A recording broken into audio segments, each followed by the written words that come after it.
నమస్తే, welcome to special focus.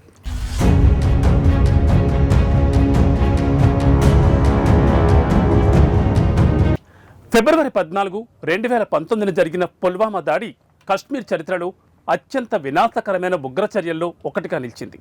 Jammu కాశ్మీర్లో సైనిక బలగాలే లక్ష్యంగా ఉగ్రమూకలు నిరంతరం దాడులకు పాల్పడుతుంటాయి. అయితే ఏకంగా సైనిక వాహన శ్రేణినే టార్గెట్ చేస్తూ ఉగ్రవాదులు దాడికి పాల్పడి 40 మంది సైనికులను పొట్టనబెట్టుకున్న ఘటన 2019 ఫిబ్రవరి 14ను చోటు చేసుకుంది. పాక్ ఉగ్రవాదులు దుశ్చర్యకు సైనికులు బలయ్యారు. ఓ మలుపు వద్ద పేలుడు పదార్థాలతో కూడిన వాహనంతో వేగంగా కాన్వాయ్లోకి ప్రవేశించిన ఫిదాయి తనను తాను పేల్చుకుని దారుణానికి పాల్పడ్డారు.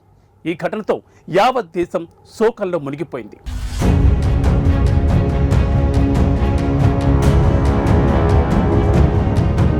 సరిగ్గా 6 ఏళ్ల కిందట ఫిబ్రవరి 14న జమ్మూ కాశ్మీర్లోని పుల్వామాలో సైనిక వాహన శ్రేణిపై పాకిస్తాన్కు చెందిన జైషే మొహమ్మద్ ఉగ్రవాదులు ఆత్మాహుతికి దాడికి పాల్పడ్డారు.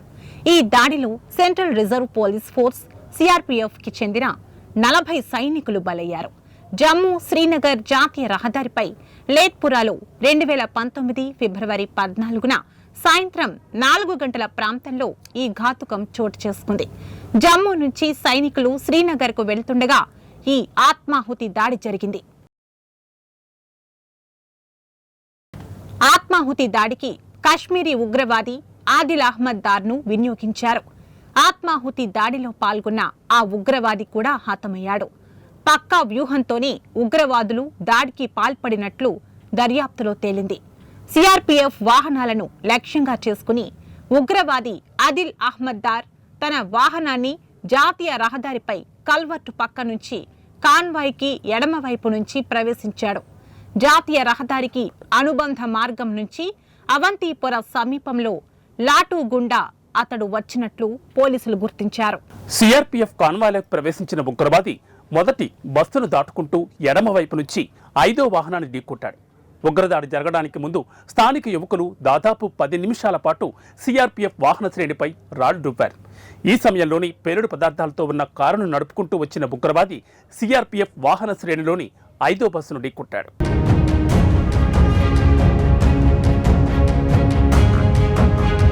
దాడికి అనువైన ప్రదేశాన్ని కూడా వ్యూహాత్మకంగానే ఉగ్రవాదులు ఎంపిక చేసుకున్నారు. జమ్మూ శ్రీనగర్ రహదారిలో లెత్పోరా వద్ద రోడ్డు చాలా వాలుగా ఉంటుంది. ఈ ప్రదేశంలో వాహనాలు నెమ్మదిగా వెళ్తాయి. సిఆర్పీఎఫ్ కాన్వాయ్ సైతం నిదానంగా వెళ్తుందని ముందే అంచనా వేసిన ఉగ్రవాది 78 వాహనాల కాన్వాయ్లోని 5వ బస్సును లక్ష్యంగా చేసుకుని ఆత్మాహుతి దాడికి పాల్పడ్డాడు. ఈ ప్రదేశంలో ఎటువంటి సీసీ కెమెరాలు లేకపోవడంతో వారి పని మరింత సులువైంది.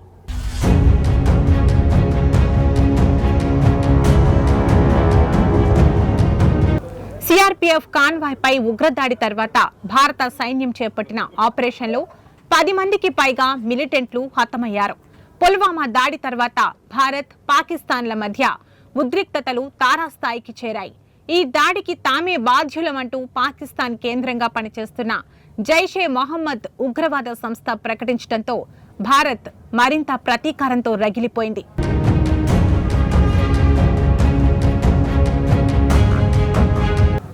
ప్రేరేపిత ఉగ్రవాదులకు గుణపాఠం చెప్పాలని భావించిన భారత్ అందుకు మరోసారి సర్జికల్ స్ట్రైక్స్ ను ఎంచుకుంది. 2019 ఫిబ్రవరి 26 తెల్లవారుజామున సరిహద్దులు దాటి పాక్ భూభాగంలోకి చొచ్చుకెళ్లిన భారత వాయుసేన విమానాలు బాలాకోట్లోని జైషే మొహమ్మద్ ఉగ్రవాద స్థావరాలపై విరుచుకుపడ్డాయి. ఈ ఎయిర్ స్ట్రైక్స్ లో దాదాపు 300 మంది ఉగ్రవాదులు హతమయ్యారు. 40 ఏళ్ల తర్వాత పాక్ భూభాగంలోకి భారత్ యుద్ధ విమానాలు చొచ్చుకెళ్లడం ఇదే తొలిసారి.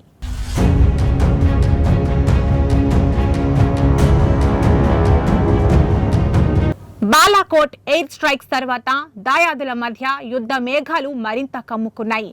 ఈ దాడికి ప్రతీకారంగా సరిహద్దుల్లోని సైనిక స్థావరాలపై F-16 యుద్ధ విమానాలతో పాకిస్తాన్ దాడికి ప్రయత్నించింది. అయితే వీటిని భారత సైన్యం సమర్థంగా తిప్పికొట్టింది.